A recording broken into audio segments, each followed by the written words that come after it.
Welcome again my friends. Bank Nifty analyser YouTube channel में आप सभी का स्वागत है। आज के दिन बाजार में हमें शानदार तेजी देखने को मिली, लेकिन एक लेवल पर जाने के बाद मार्केट में हमें सेलिंग प्रेशर भी देखने को मिला। जो मार्केट पहले पॉजिटिव चल रही थी, बाद में वो नेगेटिव चलने लग गई थी। तो all over Nifty bank Nifty ने बहुत बढ़िया तरीके से पॉजिटिव में क्लोजिंग दी है, बट सेंसेक्स थोड़ा सा चूक गई। कुछ पॉइंटों के अंदर सेंसेक्स ने नेगेटिव में क्लोजिंग दी है, बट ऑल ओवर जो प्रदर्शन रहा है बहुत बढ़िया तरीके से रहा है। कल वीडियो के अंदर जो एनालिसिस किया गया था बैंक निफ्टी के अंदर स्ट्रैटेजी के माध्यम से मैंने आपको इंपॉर्टेंट लेवल्स बताए थे। तो आज के दिन बैंक निफ्टी के अंदर लगभग 250 पॉइंट मिले हैं, और सेंसेक्स के अंदर जो स्ट्रैटेजी बताई थी उस हिसाब से हमें आज के दिन लगभग 200 पॉइंट मिले हैं। ना यकीन आए, पिछली वीडियो अभी यूट्यूब चैनल पर पड़ी हुई है, उस वीडियो को उठा करके देख सकते हो। अब कल के दिन बाजार किस हिसाब से चल सकता है, क्या मार्केट में गिरावट आएगी या फिर तेजी आएगी, इस चीज़ को तो एक बार इग्नोर करो। ठीक है, जो इंपॉर्टेंट लेवल बताए जाते हैं उनको फोकस में करो, क्योंकि मार्केट जो चल रही है हाल फिलहाल वो अपने सपोर्ट जोन के पास चल रही है। कभी भी मार्केट अपने लो लेवल को तोड़ करके वापस अगर नीचे की तरफ गिरती है, तो हम डाउन साइड के लेवल को यूज करके, स्ट्रैटेजी को यूज करके हम डाउन साइड की तरफ का मोमेंटम खेलेंगे। ठीक है, डाउन साइड की तरफ का पैसा बनाएंगे, समझ रहे हो। और ऊपर की तरफ अगर जाती है तो स्ट्रैटेजी का ही यूज करने वाले हैं। तो एक बढ़िया सा दाकड़ सा एनालिसिस करने के लिए दोस्तों हम सिंपल 4 चीज़ों को फोकस में रखने वाले हैं, और इन 4 चीज़ों में सबसे पहले हम FIDI डाटा देखेंगे। दूसरे नंबर पर मैं न्यूज़ वगैरह आपको बताऊंगा। तीसरे नंबर पर हम कुछ चुनिंदा स्टॉक्स का एनालिसिस करेंगे, और आज जिस स्टॉक का एनालिसिस करने वाले हैं वो है CDSL। ठीक है, चौथे नंबर पर हम बैंक निफ्टी और सेंसेक्स का एनालिसिस करेंगे। प्रॉपर स्ट्रैटेजी वगैरह नोट करेंगे, इंपॉर्टेंट लेवल्स देखेंगे कि कौन कौन से इंपॉर्टेंट लेवल्स यहाँ पर बन रहे हैं, सपोर्ट रेजिस्टेंस लेवल निकल के सामने आ रहे हैं। विद स्ट्रैटेजी विद लॉजिक बताएंगे। तो ये चीज़ें मैं हर रोज़ दोहराता हूँ आप सभी लिए, क्योंकि कुछ नए व्यूअर्स हमारे सामने हमारे साथ में जुड़ते हैं। ठीक है, तो इसीलिए बतानी पड़ती है दोस्तों। तो सबसे पहले FIDI डाटा को क्लियर कर लेते हैं। 19 तारीख का फाइनली डाटा पहुंच चुका है, और FI ने आज फिर से बिकवाली ठोक दी है 1881 करोड़ रुपए की। और DI की अगर बात करूं तो DI ने ज़बरदस्त खरीदारी की हुई है। फ्यूचर की बात करें, ऑप्शन की बात करें, तो यहाँ पर 1924 183 करोड़ रुपए की खरीदारी है। तो ऑल ओवर यहाँ से FII की तरफ से तो बिकवाली के संकेत है अभी भी, और DI ने खरीदारी कर रखी है, थोड़ी ज़्यादा खरीदारी कर रखी है, बट कोई दिक्कत नहीं है। ओपनिंग के साथ में मार्केट थोड़ी मोटी नेगेटिव रह सकती है, क्योंकि FI ने यहाँ पर बिकवाली ठोक रखी है। तो ये जो डाटा है वो ओपनिंग के साथ में बता रहा हूँ, जस्ट ओपनिंग के साथ में, यानी कि जैसे ही 9:15 पर मार्केट ओपन होगी तो ओपनिंग के साथ में थोड़ी नेगेटिव रह सकती है, या तो वो ओपनिंग नेगेटिव कर सकती है या फिर थोड़ा मोटा नेगेटिव रह चल सकती है। समझ रहे हो, पूरे दिन की बात नहीं कर रहा हूँ। FIDI डाटा सिर्फ ओपनिंग के साथ में ही काम करता है। सबको पता है 4-5 चीज़ों के हिसाब से मार्केट ओपनिंग करती है।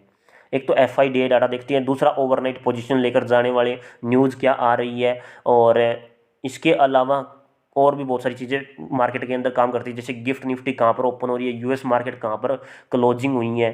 ठीक है, तो ये सारी चीज़ों को देखने के बाद मार्केट ओपनिंग करती है। तो इनका भी बहुत ज़्यादा इफेक्ट पड़ता है, क्योंकि मार्केट में खरीदारी और बिकवाली बड़े लेवल पर होती है। समझ रहे हो। अब बात करते हैं कुछ इंपॉर्टेंट खबरों के बारे में कि न्यूज़ क्या क्या आ रही है।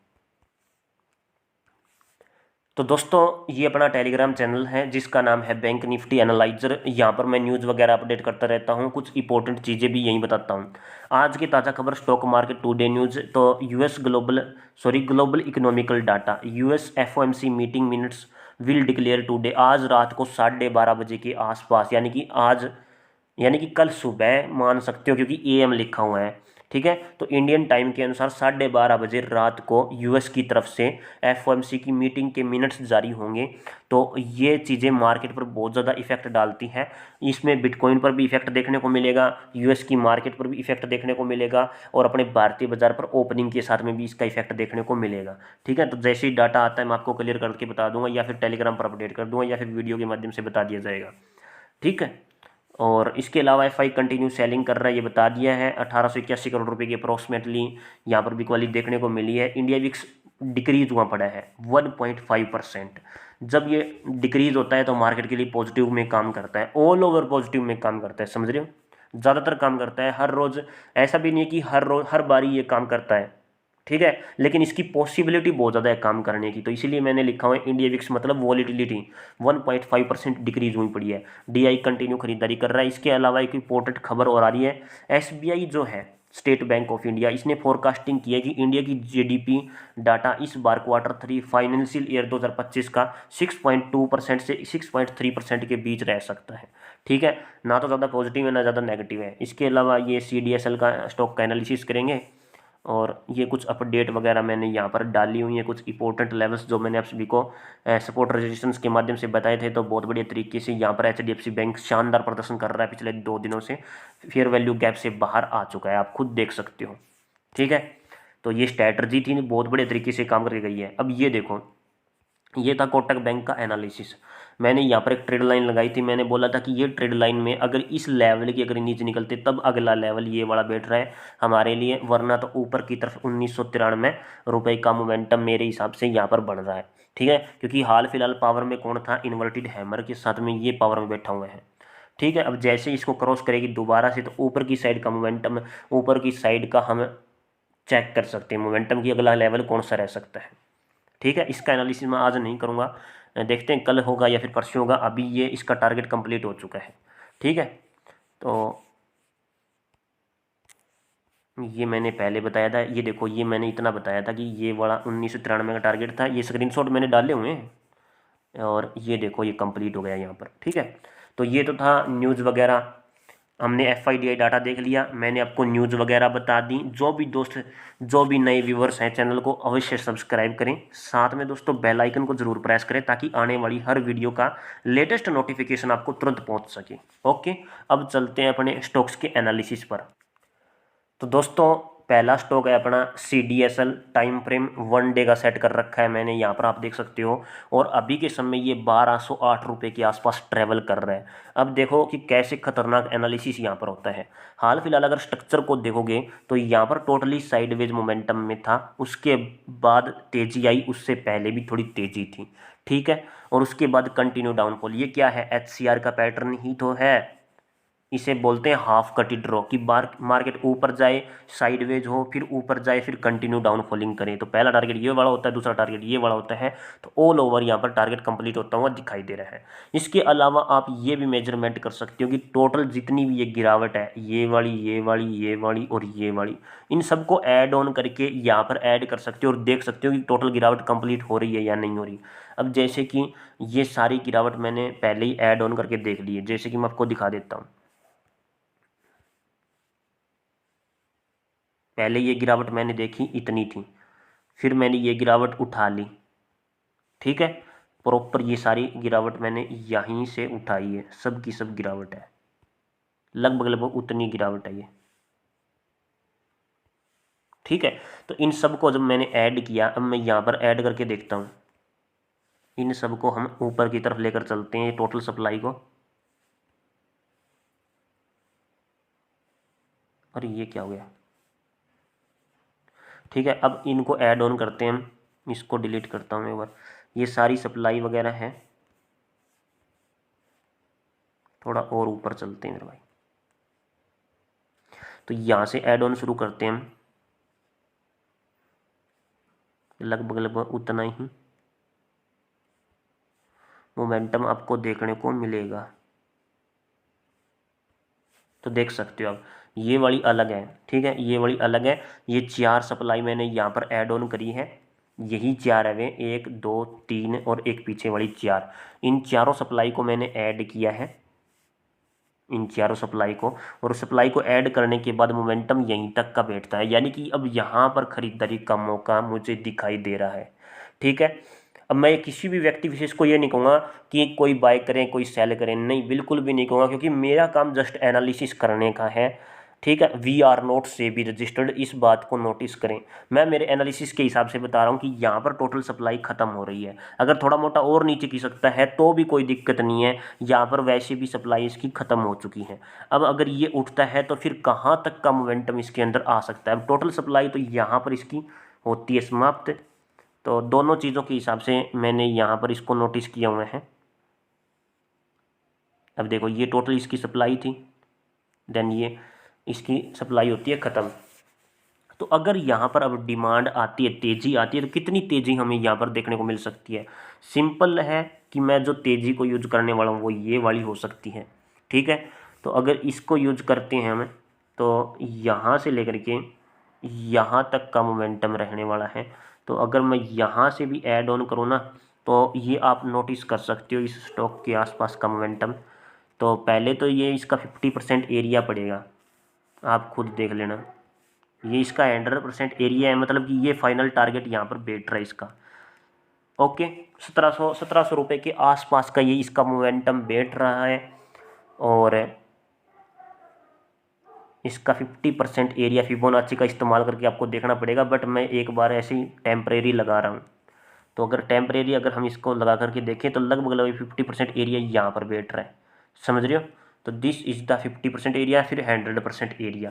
तो इसी के हिसाब से अपने most important support resistance level जो निकल के आते हैं, सपोर्ट रेजिस्टेंस लेवल छोड़ो, स्ट्रैटेजी को देखो। एक तो ये गैप बचा हुआ है, तो इसी के पास 50% एरिया है, देन फिर ये 100% एरिया है। तो यहाँ पर ये रहा प्राइस लेवल। तो पहला प्राइस लेवल आप ये नोट कर सकते हो, और दूसरा प्राइस लेवल यहाँ पर ये वाला आप नोट कर सकते हो, 1700 कह दो, 1680 कह दो, ठीक है।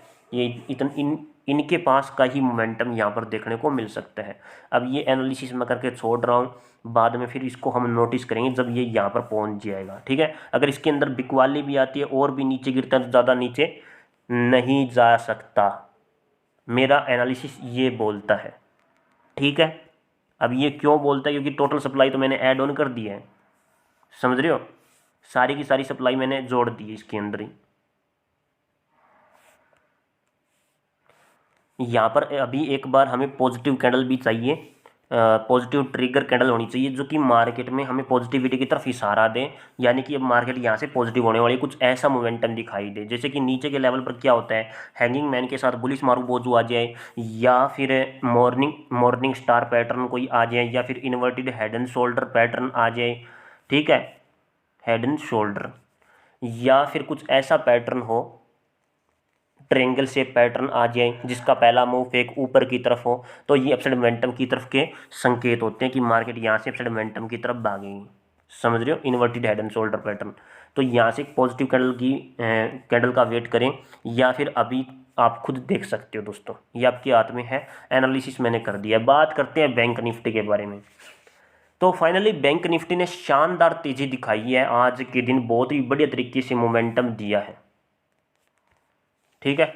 देख सकते हो कितनी बढ़िया तेजी हमें देखने को मिली है। पिछली कैंडल कौन सी थी, hanging man, it's called a hanging man. Hanging man के साथ क्या आता है, बुलिश मारू बोजो टाइप की कैंडल आती है, लेकिन थोड़ा अपसाइड मोमेंटम में बननी चाहिए थी, बट कोई दिक्कत नहीं है, बहुत बढ़िया तरीके से कैंडल बनी हुई है। तो ये क्या संकेत देती हैं, ये संकेत देती है पॉजिटिविटी का, लेकिन प्रॉपर पॉजिटिविटी तब मानेंगे जब ये गैप को फिल करेगी। तो अभी भी ये गैप बचा हुआ है तो अड़चन पैदा करेगा, ठीक है। नीचे और कोई नेगेटिविटी नहीं है, बाजार के नीचे नहीं जाने के लिए कोई नेगेटिविटी नहीं बची हुई है, जस्ट ये गैप बचा हुआ है। तो अगर गैप के हिसाब से अगर मार्केट नीचे की तरफ फिल करने के लिए आती है अपने आप को, तो इस लेवल के नीचे हम 49,100 के लेवल के नीचे अगर ये निकलती है, तब हम इसमें पी साइड की तरफ ट्रेड के बारे में सोच सकते हैं, ठीक है, सोच सकते हैं 49,100 के नीचे। फिर अगला मोमेंटम कौन सा होगा, 49,100 से लेकर के लगभग 48,350, 49,100 से 48,350, लगभग 700-800 पॉइंटों का गैप होगा डाउन साइड की तरफ। तो आप देख सकते हो कि इतना बड़ा डाउनफॉल जब इस लेवल को अगर क्रॉस करती है, तो फर्स्ट लेवल ये रख सकते हो आप, ठीक है, 48,800 के आसपास, ये 49,100 से लेकर 48,800, यानी कि लगभग 300 पॉइंट यहाँ पर बचे हैं, और उसके बाद 400 पॉइंट और डाउन साइड की तरफ बचे हुए हैं, लगभग बोल रहा हूँ, ठीक है, समझ रहे हो। अगर 50% एरिया तक रिट्रेसमेंट करने के लिए आती है डाउन साइड की तरफ, कोई दिक्कत नहीं है, समझ रहे हो, कोई दिक्कत नहीं है, क्योंकि 50% बिग बार कैंडल बनी हुई है, बिग बार बुलिश कैंडल बनी हुई है। तो इसकी खास बात ये होती है कि पहले रिट्रेसमेंट करेगी 50% एरिया तक, देन अगेन अपसाइड मोमेंटम में उठती है, समझ रहे हो। कई बार ये इसके 50% एरिया तक आती है, अगर यहाँ पर भी कोई पॉजिटिव कैंडल नहीं आती है तो यहाँ पर ये 100% एरिया तक चली जाती है, ठीक है। तो ये ऐसा मोमेंटम होता है। ऊपर की तरफ का क्या सिचुएशन रहेगी, अब यहाँ पर डब्ल्यू टाइप का पैटर्न कंप्लीट हो चुका है, कंप्लीट होने के बाद ये कुछ ऐसा है, ये कुछ ऐसा कुछ है हो रहा है, ठीक है।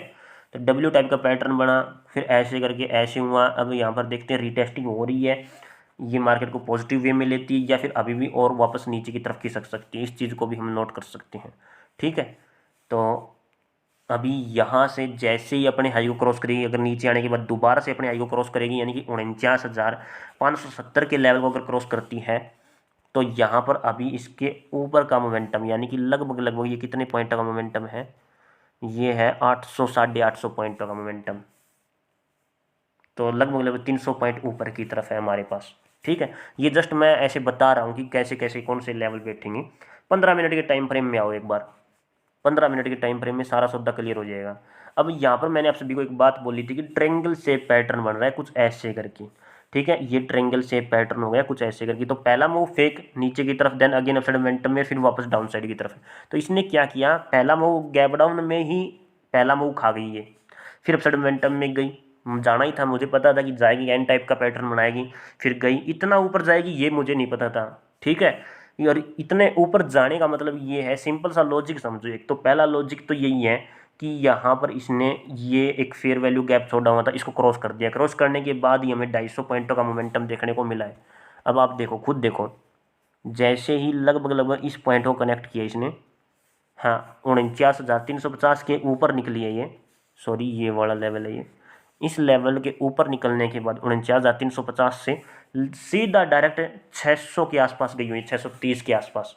तो आप देख सकते हो कितना बढ़िया मोमेंटम ऊपर की तरफ देखने को मिला है। ठीक है, और अभी हाल फिलहाल इसके अंदर 15 मिनट के टाइम फ्रेम में एक ट्रेंगल शेप पैटर्न बना, पहला मूव फेक, देन रिवर्सल, फिर वापस डाउन साइड की डायरेक्शन में। ठीक है, कितना डायरेक्शन डाउन साइड की तरफ ले सकती है, अभी यहाँ पर इतनी बड़ी तेजी थी, ये देखो कितनी बड़ी तेजी थी। ओके, और उससे पहले ये वाली डिमांड हम यूज करते हैं यहाँ पर, चलो यूज तो नहीं कर सकते क्योंकि उस हिसाब से बनी नहीं है ये, बट सेम मिलेगी हमें,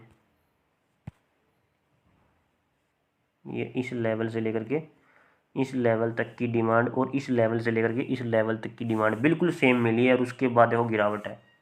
ठीक है, अब गिरावट कितनी होनी चाहिए थी, इतनी गिरावट होनी चाहिए थी, ये जितनी नीचे गिरी है ये वाली गिरावट। अब देखते हैं ये वाली है या नहीं,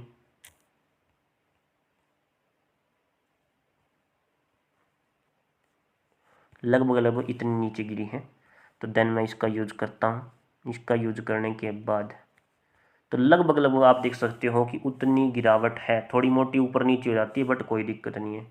ये आप देख सकते हो इस चीज़ को नोट करके कि भाई लगभग लगभग उतनी गिरावट आई है, फिर तेज़ी हमें देखने को मिली है। अब यहाँ पर देखते हैं कि क्या सिचुएशन पैदा होगी। अब ये वाली गिरावट यहाँ पर आती है या नहीं, या फिर ये वाली डिमांड को ये दोगुना कर देती है ऊपर की तरफ, इसी डिमांड को ये यूज कर देती है। तो इस लेवल के ऊपर अगर निकलती है तब हम इस डिमांड को देख सकते हैं ऊपर की तरफ दोगुना होते हुए, और अगर ये कंटिन्यू डाउनफॉलिंग करती है तो जैसे इस लेवल को क्रॉस करेगी फिर से हमें डाउनफॉलिंग की तरफ देखना पड़ेगा। ठीक है, सोचना पड़ेगा, क्योंकि ये दो लेवल मोस्ट इंपॉर्टेंट है, रेंज के अंदर है ये, और तीसरा यहाँ पर ट्रेंगल से पैटर्न भी बैठा हुआ है। तो ऊपर और डाउन साइड की तरफ दोनों लेवल आपको इंपॉर्टेंट नोट कर लेने हैं। स्ट्रैटर्जी की अगर बात करूँ तो देखो सिंपल समझो, ये बहुत बड़ी 4-5 कैंडल बनी हुई है, लेकिन फेयर वैल्यू गैप यहाँ पर कोई भी नहीं है। ठीक है, अब फेयर वैल्यू गैप नहीं है तो मार्केट अगर 50% रिट्रेसमेंट करने के लिए आती है तो लगभग लगभग कर दिया इसने रिट्रेसमेंट तो। ठीक है, अगर दोबारा से ये रिट्रेसमेंट करने के लिए आती है तब भी कोई दिक्कत नहीं है। ठीक है, अब यहीं पर अगर पॉजिटिव कैंडल आ गई तो उठ जाएगी, अगर नेगेटिव कैंडल कंटिन्यू रही तो ये इस लेवल पर पहुंच जाएगी। तो आप देख सकते हो कितना पॉइंटों का मोमेंटम हो जाएगा। ये सिर्फ देखने वाले की नज़र पर डिपेंड करेगा कि यहाँ पर कौन सी कैंडल डिज़ाइन हो रही है। ठीक है, और यहाँ पर एक फेयर वैल्यू गैप है, तो इस फेयर वैल्यू गैप के ऊपर निकलते ही, यानी कि 49,670 से ऊपर निकलते ही ऊपर की तरफ का मोमेंटम 49,800 का पहला मोमेंटम है ये वाला। ठीक है, तो ये लेवल आप नोट कर सकते हो। डाउन साइड में इस लेवल से निकालने के बाद ये वाला सपोर्ट लेवल बैठा हुआ है, तो इस लेवल को भी आप नोट कर सकते हो। बात करते हैं सनसेक्स के बारे में कि सनसेक्स का क्या मामला है। सनसेक्स का मामला वही है जो मैंने बताया था कि 76,105 के बाद ऊपर की तरफ तो 462 के आसपास का मोमेंटम है, लेकिन थोड़ा कम गई है, बट उस लेवल तक पहुंचने की कोशिश की है इसने। ठीक है, अब देखते हैं क्या सिचुएशन पैदा होगी। यहाँ पर भी ट्रायंगल शेप पैटर्न, पहला मूव फेक, देन रिवर्सल, फिर वापस डाउन साइड की डायरेक्शन में हो रही है। अब ये अपने सपोर्ट जोन के पास भी है, इस चीज़ को भी आपको नोट करना पड़ेगा। ठीक है, ये सारी डिमांड देखो, कितनी सारी डिमांड ऐड हो रही है। और तीसरी एक चीज़ और भी है कि यहाँ पर नेगेटिव एंगल है, फिर थोड़ा पॉजिटिव हुआ, अब थोड़ा सा और पॉजिटिव हो रहा है, अब थोड़ा सा और पॉजिटिव, ये इन्वर्स बीरी सिंगल फिंग, बुली सिंगल फिंग, इन्वर्स बीरी सिंगल फिंग, बुली सिंगल फिंग, सारी कैंडल उठाने वाली है मार्केट को। ठीक है, तो यहाँ से एक ट्रेड लाइन भी ऐसे गुजार सकते हो, अब एक जोन ऐसे निकाल सकते हो कि इस जोन पर अगर कोई पॉजिटिव कैंडल मुझे मिलती है तो ऊपर की तरफ का मोमेंटम मैं नोट कर सकता हूँ यहाँ पर। ठीक है, और रीटेस्टिंग के बाद अगर नीचे गिर जाती है नेगेटिव कैंडल बना करके, तो डाउन साइड की तरफ का एक सपोर्ट जोन एरिया तक का मोमेंटम मैं जस्ट स्कैल्पिंग के माध्यम से कैप्चर कर सकता हूँ। ठीक है, तो इस लेवल के ऊपर अगर ये फिर से निकलती है, इस लेवल को आप नोट करें, तो इसके ऊपर अगर ये निकलती है तो हम ऊपर की तरफ का मोमेंटम नोट कर सकते हैं। और ये इस जोन से नीचे निकलती है या फिर इस लेवल पर ट्रेड लाइन पर अगर कोई नेगेटिव कैंडल बनाती है तो हम डाउन साइड की तरफ स्कैल्पिंग के बारे में सोच सकते हैं। वीडियो देखने के लिए बहुत बहुत धन्यवाद। भारत माता की जय। दोस्तों, जिस भी दोस्त ने टेलीग्राम चैनल को ज्वाइन नहीं किया है, टेलीग्राम चैनल को अवश्य ज्वाइन करें और यूट्यूब चैनल को भी अवश्य सब्सक्राइब करें। बहुत बहुत धन्यवाद।